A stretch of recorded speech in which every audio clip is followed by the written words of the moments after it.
po ang traffic dito sa Ayala Highway. LPG. Ano yan? Lutuan ko yan, sir.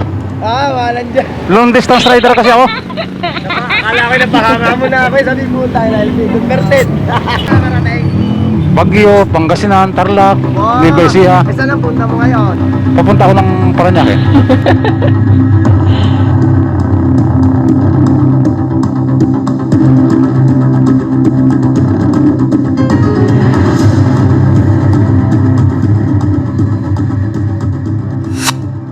Nandito po tayo ngayon sa Barangay Mataas na Kahoy, dito po sa Lipa City. Ngayon po ay araw ng Biyernes.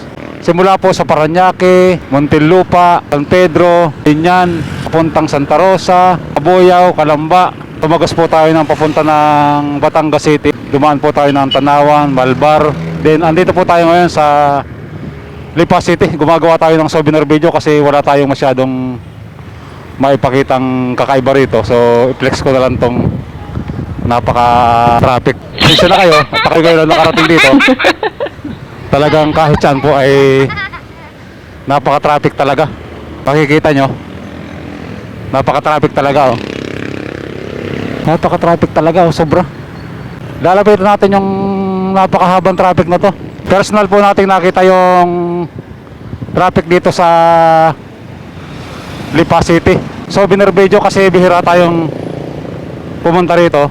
Ngayon po ay araw ng Biyernes, anong oras na ba? Alas 2 ng hapon.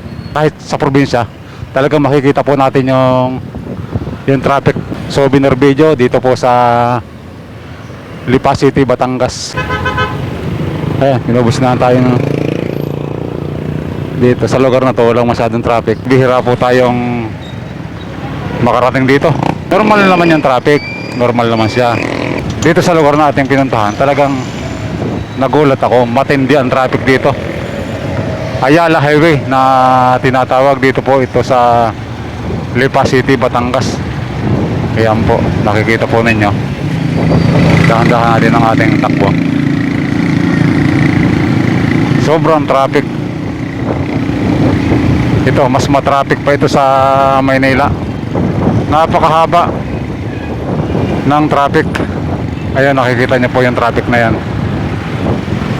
Hindi halos gumagalaw yan.